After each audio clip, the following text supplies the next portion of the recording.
Am I on, Susan? All right. All right, good morning. How are we? We doing good? All right, we got a busy day ahead of us, right? We really do. I want to start out by saying that I'm probably going to offend everyone in here today. It's not my intent, but you need to understand when the gospel is proclaimed accurately and when the Bible is proclaimed accurately, it's very offensive. It really is. And so I just kind of want to start it out with that if any of you want to leave now. Open your Bibles to Judges chapter 2. Judges chapter 2. Also, Susan's going to put these verses up on the screen. We'll get started on that here in a few minutes, okay? But she's going to put these verses up on the screen. They will be the verses of the translation of the Bible I will be reading from, so you might want to do that, or you can just follow along in your own Bible. We're going to start a new series today. We're going to be going through the book of Judges. Now, understand, we're not going to be going through it verse by verse like we have with previous books, but rather I want to hit on the largest stories and the greatest lessons, okay? The largest stories and the greatest lessons. Now, I know many of you have read through the book of Judges, and if you come on Wednesday night, man, you have an upper hand on most Christians because we have looked at the book of Judges in detail. And so you know the book of Judges is very dark, it's ugly, it's peculiar. In fact, there are parts of the book that I would be hesitant to preach on, to read out loud in church. Some of the stories are just that bad. It's a very difficult book to read, not difficult to understand intellectually, but really to see how far God's people, just really fail, right? If I had to compare it to something else, I would compare it to the Wild West. You remember that time in history where, parts of what is now the United States was just a free-for-all? Right? I mean, there was no government, there were no laws. It was very chaotic. It was every cowboy and saloon girl and Native American for themselves. And that's what it was like in the book of Judges. Now understand, the book of Judges is a historical book. There are certain books in the Bible there just for history. And so it is the history of the people of God at a time when they didn't seem to remember that they were the people of God, which is very devastating when you see how all this plays out. The people of God, they don't seem to remember they are the people of God, who God is, what God has done, and what He has promised. Now you ask yourself, how in the world could that happen? How in the world can the people of God get to a point to where they just don't remember God? They don't remember who God is and what God has done. Well, it happened, and it happened very quickly. It really did. Everything started falling apart after the death of Joshua. You remember Joshua? He led the people after Moses, just same Joshua, who, led the marching band around Jericho and the walls come falling down. This Joshua, after he dies, we're going to read that the Bible says a whole new generation came about who didn't even know the Lord. How is that possible? How in the world is that possible? Well, as it turns out, it's a lot easier than you think to let things fall apart. It really is. So we're going to read Judges chapter 2, starting in verse 1, and we're going to read through verse 19. Okay? So follow along with me. You going to put those up there? All right, you're awesome. Okay, it says, the angel of the Lord went up from Gilgal to Bochim and said to the Israelites, I brought you out of Egypt into this land that I swore to give to your ancestors, and I said I would never break my covenant with you. For your part, You were to not make any covenants with the people living in this land. Instead, you were to destroy their altars, but you disobeyed my command. Why did you do this? So now I declare that I will no longer drive out the people living in your land. They will be thorns in your sides, and their gods will be a constant temptation to you. When the angel of the Lord finished speaking to the Israelites, the people wept loudly. So they called that place Bochim, which means weeping, and they offered sacrifices there to the Lord. Now stop there just for a second. You need to understand they're weeping, they're not repenting. There's a huge difference. They're just crying because God said this. They're not really repenting. Okay, verse 6. After Joshua sent the people away, each of the tribes left to take possession of the land allotted to them. And the Israelites served the Lord throughout the lifetime of Joshua and the leaders who outlived him, those who had seen all the great things the Lord had done for Israel. Joshua, son of Nun, the servant of the Lord, died at the age of 110. They buried him in the land he had been allocated at Timnath-Serah in the hill country of Ephraim, north of Mount Gaash. Now listen to this. After that generation died, another generation grew up who did not acknowledge the Lord, or know the Lord, or remember the mighty things he had done for Israel. The Israelites did evil in the Lord's sight, and they served the images of Baal. They abandoned the Lord, the God of their ancestors, who brought them out of Egypt. They went after other gods, worshiping the gods of the people around them, and they angered the Lord. They abandoned the Lord to serve Baal and the images of Ashtaroth. This made the Lord burn with anger against Israel, so he handed them over to raiders who stole their possessions. He turned them over to their enemies all around them, and they were no longer able to resist them. Every time Israel went out to battle, the Lord fought against them, causing them to be defeated, just as he had warned, and the people were in great distress. Then the Lord raised up what? Judges. What's the name of the book? Judges. Then the Lord raised up judges to rescue the Israelites from their attackers. Yet Israel did not listen to the judges, but prostituted themselves by worshiping other gods. How quickly they turned away from the path of their ancestors who had walked in obedience to the Lord's commands. Whenever the Lord raised up a judge over Israel, he was with that judge and rescued the people from their enemies throughout that judge's lifetime. For the Lord took pity on his people who were burdened by oppression and suffering. But when the judge died, the people returned to their corrupt ways, behaving worse than those who had lived before them. They went after other gods, serving and worshiping them, and they refused to give up their evil practices and stubborn ways. Stop there. Evil practices and stubborn ways. Everybody say that. Evil practices. I thought we were supposed to be talking about the people of God, right? Evil practices and stubborn ways. So how did all this happen? How did we get there? How did they get there? Well, let's go back. Moses leads the people out of Egypt, right? Through the wilderness. They get up right to the promised land. Moses dies. Moses has Joshua. Joshua leads the people across the Jordan River. They do the Jericho thing. They get right there into the promised land, and they're there. Are you picturing this? They're there in the promised land. God said, I'm going to bring you here, and they're there. But God says, I need you to do a few things. What were they supposed to do? Huh? Well, after they get into the land of the Canaanites, what did God tell them to do?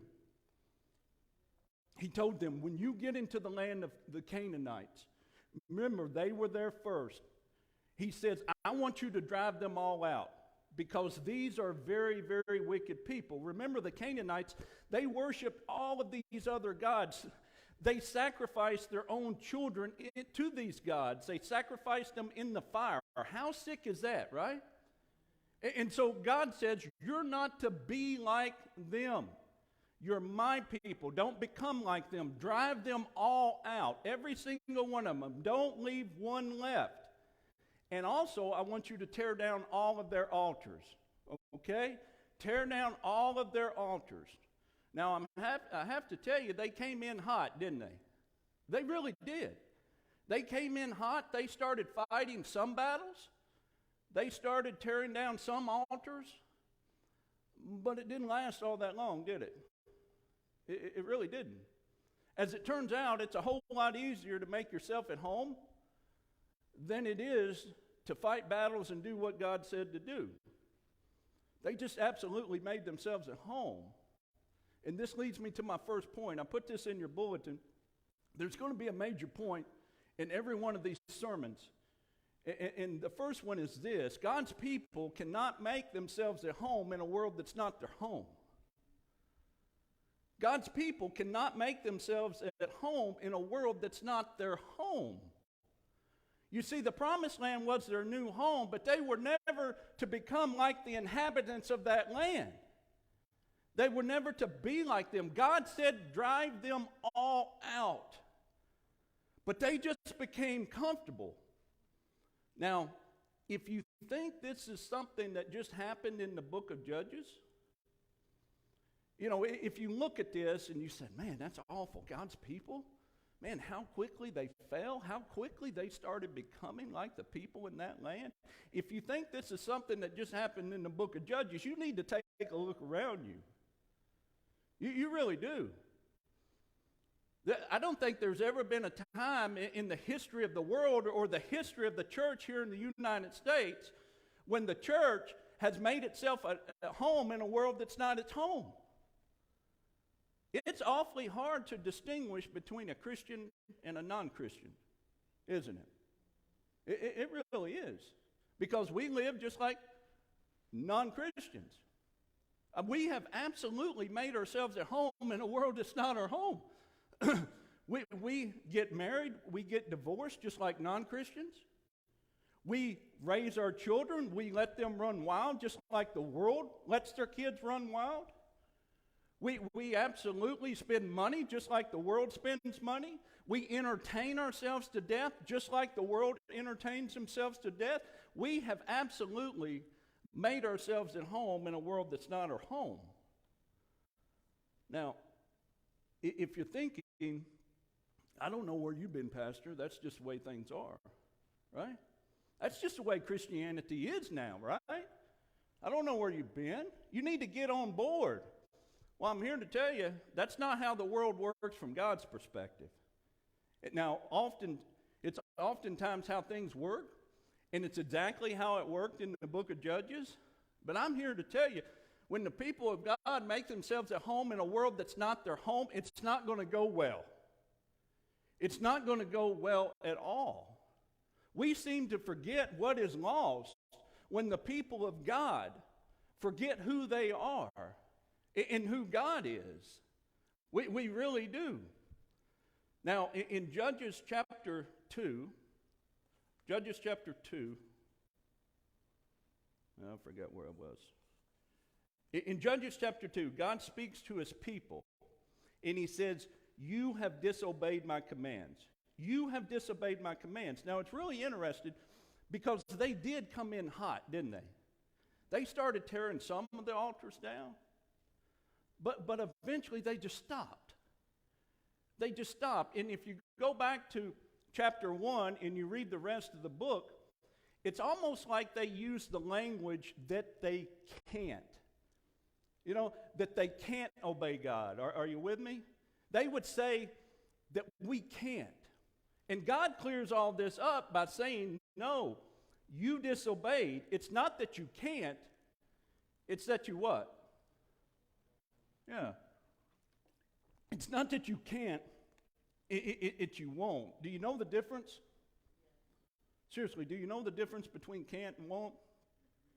Because this is the trap that we often fall into in our spiritual lives. It really is. We say that we can't, but the fact is we just won't.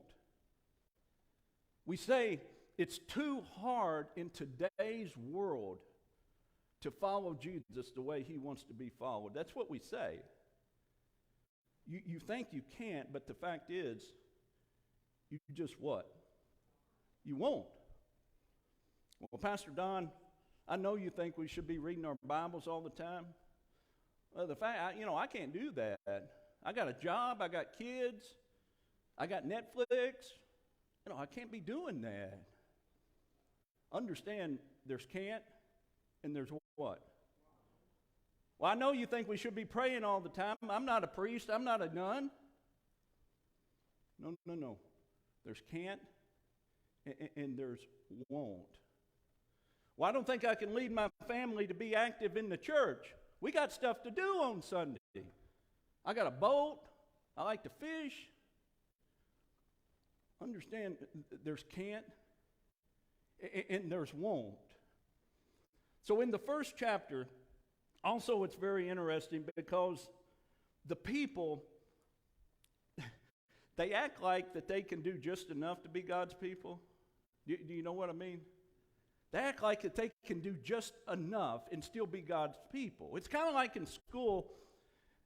In school, I didn't study much. All I wanted to do is chase girls around and everything. And so when I took a test, I would put something down because I thought I could get what?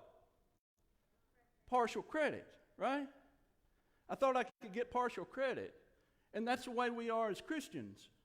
We think we can get partial credit with God, but you need to understand this partial obedience is total disobedience with God. I mean, it really is.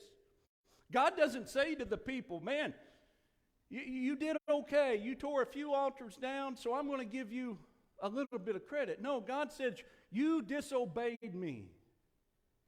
It's not that you can't, it's that you what? It's that you won't. And listen, if I had to put a word on it, you got to understand, I love the church so much, I really do. But you need to understand, church in America is living out the book of Judges. I mean, it really is. If I had to put a word on it, I would call it half-heartedness. Is that one word or two words? It's got a hyphen there, right? Half-heartedness. In other words, we follow God sometimes, but not full time. Are you tracking with me? Yeah. Not if you have to give up something. Not if it becomes really, really hard. The tragic thing is, we think, just like the Israelites thought, that we could get away with it, right? I mean, we really do. We think that we can get away with this half-heartedness. We think God's okay with it. We obey when it's convenient, right? We really do. We read our Bibles when it's convenient. Well, Pastor Don, I don't understand it. I will teach you, I promise you. If you put in the effort, I will teach you and it will come alive. It's the greatest book ever written. You will love it. I will teach you. But the fact is, we say those things because it's not convenient for us to spend the time on it, right? We pray when it's convenient. Well, you're wrong there, Pastor. I say a prayer every day. When was the last time you got down on the floor and just prayed for 30 minutes to an hour, thanking God for everything that you have and everything that He's done? When was the last time you did that? You got to understand, everything you have comes from who? It comes from God. We're going to get into $500,000 worth of metal when we leave here and drive out to Susan's. Where did that car come from? It came from God. We're going to go home to a nice house. Where did that come from? When was the last time you just spent hours in prayer? We come to church when it's convenient? Listen, there is absolutely something wrong when church becomes an option to people. Are you tracking with me? There's something wrong when you decide on Sunday morning whether you're going to church. I told you this was offensive, but this is absolutely true. When I first started pastoring, I wouldn't dare preach a sermon like this. But you see, now I care about you more than I cared about people coming to church then. There's something wrong when church is an option. Listen, I think I heard a story. I like to pick on Linda because she can take it, you know. But I think it was about a month or so ago, correct me if I'm wrong, that you went to an event at Kentucky Lake or Lake Barkley, right? And it was on a Saturday, and it lasted all day long. And she had an option of spending the night there. She really did. Nice place. But she drove back that Saturday. Now, I know why she drove back. No one had to tell me why she drove back. I mean, if no one told me why she drove, because I know Linda. Why did she drive back Saturday evening instead of resting, spending the night, and just coming back sometime Sunday? Why did she drive back? She wanted to be at church. She wanted to be at church. Now, if Linda didn't do that, would Satan send her to hell? Absolutely not. My goodness. My point is, it wasn't an option. Listen, I'm not always here on Sunday. But you know exactly what I'm saying. There is seriously something wrong when church is an option to the people of God. There's something seriously wrong with that. Listen, we are one generation away from the church becoming extinct. Do you understand that? I mean, I'm not making this up. I'm not trying to scare you. We are one generation from the church in America from becoming extinct. And you know who will pay for it? Our children and our grandchildren. You remember that verse I read with this whole generation who didn't even know the Lord? Our children and our grandchildren are going to pay for our half-heartedness. They really are. So real quick, why do we think we can get by with this half-heartedness? Why do we think we can get by with this partial obedience? Two things. I think it's churches discipling people the wrong way. I really do. You see, churches today are so focused on making converts than making disciples. Does that make sense? Churches are so focused on trying to get people into heaven. But you've got to understand, if that's your focus, these people never have a relationship with Jesus Christ. They really don't. And so I blame it on that. And also, I think the biggest reason is we forget who God is. We really do. And we say we don't. But we forget what He's done. We were on a flaming bus going over a cliff, and He saved you. Do you understand that? He saved you. Do you understand? Everything you have is because of God. He's given you your next breath. Do you understand that someday we're going to live with Him for all eternity? We forget that. Well, Pastor, I don't forget that. Before you say that, you need to look at your life of obedience. You really, really do. You know, I really do believe that we're living out the book of Judges, this half-heartedness. And the tragic thing is the people then and we today think we can get by with it. We really do. We have to get back to where our Christianity actually means something to us. Does that make sense? It's got to mean something. It's got to look like something. It can't be this half-heartedness. It really can't. Would you pray with me?